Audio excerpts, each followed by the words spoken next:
Hello friends, we will Flipkart Access Bank credit card apply procedure. Now, we will apply 𝘄𝑄𝑄𝗏 app through bank cash card sub-brand. Now, we will apply benefit cashback approval. Cashback we confirm Amazon Pay balance or Flipkart Pay balance shopping benefit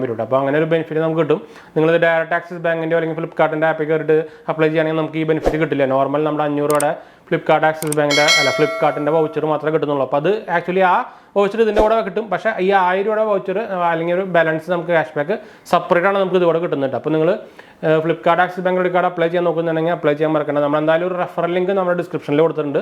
അപ്പോൾ ആദ്യം കൂടെ apply ചെയ്യാനായി നിങ്ങൾക്ക് എന്തായാലും ഒരു approval rate കൂടുതലായിരിക്കും. എന്താ വെച്ചാൽ ഞാൻ നേരത്തെ പറഞ്ഞ പോലെ തന്നെ നമ്മുടെ റെഫറൽ ലിങ്ക് ആണ്. ആക്ച്വലി ഇത് പ്രൊമോഷൻ കാര്യമൊന്നുമല്ല, ഞാൻ ഓൾറെഡി എടുത്ത് പറയാണ്.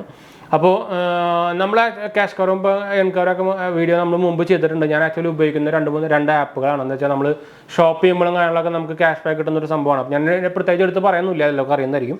എന്നാൽ പിന്നെ ഞാൻ നേരത്തെ പറഞ്ഞ പോലെ തന്നെ ഇത് അവർ ടൈപ്പ് ചെയ്തിട്ട് എടുക്കുന്ന വീഡിയോ അല്ല. അപ്പോൾ നമ്മൾ പിന്നെ ഞാൻ ഫ്ലിപ്കാർട്ട് ആക്സിസ് ബാങ്കിന് എടുക്കാണ്ട കാര്യം പറയുകയാണെങ്കിൽ ഇത് ആക്ച്വലി ഒരു കോബാനൊക്കെ എടുക്കാനാണ് നമ്മുടെ ആക്സിസ് ബാങ്കിന് ഫ്ലിപ്കാർട്ടിന് കൂടി. അത് നിങ്ങൾക്ക് എന്തായാലും റെഡിക്കും. നമ്മുടെ ആമസോൺ പേൻ്റെ ICC കാർഡ് പോലെ തന്നെയാണ്. പക്ഷേ ആമസോൺ പേ ICC കാർഡ് എന്ന് പറയുമ്പോൾ അത് ഫ്രീ കാർഡായിരുന്നു. പക്ഷേ ഇത് ഫ്രീ കാർഡല്ല, നമുക്ക് ജോയിൻ ഫീസും 500 വരുന്നുണ്ട്, 500 + GST. അതുപോലെ തന്നെ നമുക്ക് ആനുവൽ ഫീ ആയിട്ട് 500 വരുന്നുണ്ട്. അത് ചില ലിമിറ്റഡ് ടൈമിൽ മാത്രം ലൈഫ് ടൈം ഫ്രീ ആയിട്ട് ചിലർക്ക് കിട്ടാറുണ്ട്. പക്ഷേ ഇപ്പോൾ അത് ഫ്രീ കാർഡല്ല വരുന്നത്.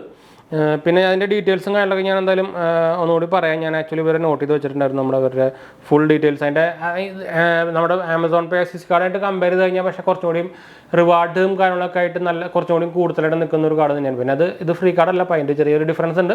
പിന്നെ നമുക്ക് 5% നമുക്ക് അൺലിമിറ്റഡ് ക്യാഷ് ബാക്ക് നമുക്ക് ഫ്ലിപ്കാർട്ടിൽ കൂടെ ബൈ ചെയ്യുമ്പോൾ കിട്ടുന്നുണ്ട്. അപ്പോൾ നിങ്ങൾ ഫ്ലിപ്കാർട്ട് യൂസർ ആണെങ്കിൽ കണ്ണും പൊട്ടി അപ്ലൈ ചെയ്യാം.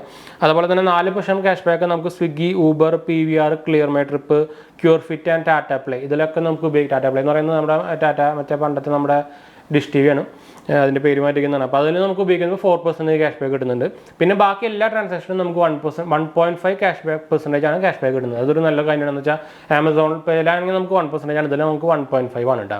പിന്നെ നമുക്ക് normal 1% fuel surcharge wave of കിട്ടുന്നുണ്ട് മാസത്തിൽ. പിന്നെ 4 കോംപ്ലിമെൻ്ററി ലോഞ്ചസസ്, അതായത് എയർപോർട്ട് ലോഞ്ചസസ് ഡൊമസ്റ്റിക് നമുക്ക് കിട്ടുന്നുണ്ട്. അത് ആക്ച്വലി നമുക്ക് ആമസോണിൽ മിസ്സിംഗ് ആണ്.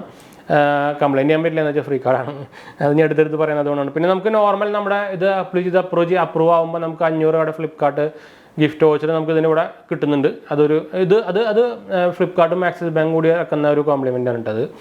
പിന്നെ നമുക്ക് 15% ക്യാഷ് ബാക്ക് നമുക്ക് up to 500 rupees ആണ് നമുക്ക് ഫസ്റ്റ് ട്രാൻസാക്ഷൻ മിന്ത്രയിൽ നമുക്ക് ഓഫർ ആയിട്ട് കിട്ടുന്നത്. അതുപോലെ തന്നെ നമുക്ക് 50% instant discount up to 100 rupees first Swiggy transaction നമുക്ക് കിട്ടുന്നുണ്ട്. അപ്പോൾ അത് ഓവറോൾ നോക്കി കഴിഞ്ഞാൽ നല്ലൊരു കട തന്നെയാണ് സത്യം പറഞ്ഞാൽ.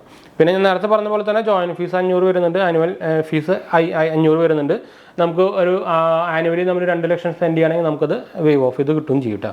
ഇൻട്രസ്റ്റ് റേറ്റ് വരുന്നത് നോർമൽ നമ്മുടെ എന്താ പറയുക 3.6% ഒക്കെ വരിക, നമ്മൾ EMI കാര്യങ്ങളൊക്കെ നോക്കിക്കഴിഞ്ഞാൽ. പിന്നെ പറയാനുള്ളത് ആക്ച്വലി ഇത് നമുക്ക് ഡോക്യുമെൻറ്റ് നീഡാണ്. നമുക്ക് പാൻ കാർഡ് ആവശ്യമുണ്ട്, ഒരു കളർഡ് ഫോട്ടോഗ്രാഫ് നോർമലി ആവശ്യം വരാറില്ല. നോർമലി നിങ്ങൾക്ക് വെരിഫിക്കേഷൻ ഉണ്ടായിരിക്കും നമ്മുടെ വീട്ടിലേക്ക്. ഒന്നെങ്കിൽ ഹൗസ് വെരിഫിക്കേഷൻ ആയിരിക്കും, അല്ലെങ്കിൽ അഡ്രസ് വെരിഫിക്കേഷൻ ആയിട്ട് പറയാൻ നമുക്ക് വേണമെങ്കിൽ. പിന്നെ ID പ്രൂഫ് വേണം, ഇൻകം പ്രൂഫ് ചിലവർക്ക് ആവശ്യം വരും, ചിലവർക്ക് ആവശ്യം വരില്ല. അത് ഡിപ്പെൻഡ്സ് അപ്പോൺ പ്രൊഫൈലാണ്, നമുക്ക് കണ്ണുമൂട്ടിയെടുത്ത് പറയാൻ പറ്റില്ല. പിന്നെ ഹൈ സിവിൽ സ്കോറൊക്കെ ഉണ്ടെങ്കിൽ നിങ്ങൾക്ക് നോർമലി ആവശ്യം വരാറില്ല. പിന്നെ എലിജിബിലിറ്റി ക്രൈറ്റീരിയ കൊടുത്തേക്കുന്നത് 15K ആണ് സാലറി മിനിമം വേണ്ടത്. 15,000 അബോവ് ഉള്ളവർക്കൊക്കെ അത് ആക്ച്വലി അപ്രൂവ് ആവുന്നുണ്ട്. പിന്നെ ഏജ് ലിമിറ്റ് 21 to 70 ആണ് നമുക്ക് ഇയർ വരുന്നത് കേട്ടോ. എല്ലാ മോസ്റ്റ്ലി എല്ലാ സിറ്റീസിലും അവൈലബിൾ ആണ്. പിന്നെ നേരത്തെ പറഞ്ഞ പോലെ തന്നെ നമ്മുടെ ലിങ്ക് ഞാൻ നേരത്തെ പറഞ്ഞ പോലെ തന്നെ താഴെ ലിങ്ക് ഞാൻ കൊടുത്തിട്ടുണ്ട്. അപ്പോൾ ആ ലിങ്ക് ക്ലിക്ക് ചെയ്താൽ ഞാൻ ഡയറക്റ്റ് ബാങ്ക് അക്കൗണ്ടിൻ്റെ ഇതിലേക്ക് പോവുക. അതിൽ നിങ്ങൾ ലോഗിൻ ചെയ്യുക, അല്ലെങ്കിൽ ഓൾറെഡി ലിങ്ക് ജോയിൻ ചെയ്യുക, OTP വെരിഫിക്കേഷൻ നടത്തുക. പിന്നെ അതിൽ ആക്സിസ് ബാങ്കിൻ്റെ ഫ്ലിപ്കാർട്ട് കാർഡ് സെലക്ട് ചെയ്യുക, അപ്ലിക്കേഷൻ സബ്മിറ്റ് ചെയ്ത് കഴിഞ്ഞാൽ നിങ്ങൾക്ക് ഒരു മെസ്സേജും വരും. ഒരു 2-3 ദിവസം വെയിറ്റ് ചെയ്ത് കഴിഞ്ഞാൽ നിങ്ങൾക്ക് അതിൻ്റെ എന്താ പറയുക ഒന്നെങ്കിൽ ആക്സിസ് ബാങ്ക് വിളിക്കും, അതിൻ്റെ ബാക്കിയുള്ള പ്രൊസീജിയർ പറയും, അല്ലെങ്കിൽ നിങ്ങൾക്ക് ഓൾറെഡി അപ്രൂവൽ മെസ്സേജ് വരും. അപ്പോൾ ഇതാണ് ഒരു നോർമൽ പ്രൊസീജിയർ. നോർമലി ഇത് നമ്മൾ ബാങ്ക് അക്കൗണ്ടിൻ്റെ ത്രൂ അപ്ലൈ ചെയ്യുമ്പോൾ ഇൻകം പ്രൂഫ് ചോദിക്കാറില്ല. പിന്നെ നിങ്ങളുടെ ഞാൻ നേരത്തെ പറഞ്ഞ പോലെ തന്നെ അത് ഡിപ്പെൻഡ് അപ്പോൺ പ്രൊഫൈലാണ്. ആൻഡ് ഞാൻ ആക്ച്വലി ഫ്ലിപ്കാർട്ട് അല്ലെങ്കിൽ ആക്സിസ് ബാങ്കിൻ്റെ മൈസോൺ ക്രെഡിറ്റ് കാർഡ് ഉണ്ട്. അപ്പോൾ അത് ആക്ച്വലി നമ്മളതിന് മുമ്പ് വീഡിയോ ഇട്ടുണ്ട്. നമുക്ക് ആക്ച്വലി എനിക്ക് ഒരു ഡോക്യുമെൻറ്റ് വെരിഫിക്കേഷൻ ഒന്നും ഉണ്ടായിരുന്നില്ല, ഡയറക്റ്റ് അപ്രൂവൽ മെസ്സേജ് വന്നത് 3 ദിവസം കഴിഞ്ഞിട്ട്, 3-4 ദിവസം കഴിഞ്ഞിട്ട്. അപ്പോൾ പിന്നെ പോരാത്തതിന് നമുക്കത് കഴിഞ്ഞ് കഴിഞ്ഞാൽ നമുക്ക് ഇതിൻ്റെ ട്രാക്കിംഗ് നമ്മുടെ ഒരു 40 days ആണ് നമുക്ക് കൺഫർമേഷൻ വരുന്നത് നമ്മുടെ ക്യാഷ് ബാക്ക് ഈ 1000 ക്യാഷ് ബാക്ക് വരുന്നത്. അത് നമ്മൾ കറക്റ്റായിട്ട് ഇതുപോലെ തന്നെ അപ്ലൈ ചെയ്യുന്നുണ്ടെന്നാലേ ക്യാഷ് ബാക്ക് കിട്ടുള്ളൂ. അത് ഞാൻ പ്രത്യേകിച്ച് എടുത്ത് പറയുകയാണ്. നിങ്ങൾ മിസ് ചെയ്തിട്ട് പിന്നെ ക്യാഷ് ബാക്ക് കിട്ടിയില്ല അതിൻ്റെ കാര്യം നമ്മൾ പറഞ്ഞ പോലെ കറക്റ്റ് അപ്ലൈ ചെയ്താലേ ക്യാഷ് ബാക്ക് കിട്ടുള്ളൂ കേട്ടോ. അപ്പോൾ എന്തായാലും നമ്മൾ വീഡിയോ അതിൻ്റെ ചെയ്യാൻ വീഡിയോ ഇഷ്ടപ്പെടുക ലൈക്ക് ചെയ്യാനും ഷെയർ ചെയ്യാനും സബ്സ്ക്രൈബ് ചെയ്യാൻ മറക്കണ്ട. ചാനൽ സപ്പോർട്ട് ചെയ്യാൻ മറക്കണ്ട. എന്തായാലും സംശയിക്കേണ്ട കമൻറ്റ് ചെയ്യാൻ മറക്കണ്ട. നമ്മളെല്ലാ കമൻറ്റ് റിപ്ലൈ കൊടുക്കുന്നതാണ്. അപ്പോൾ ഞാൻ അടുത്ത വീഡിയോ കാണാം.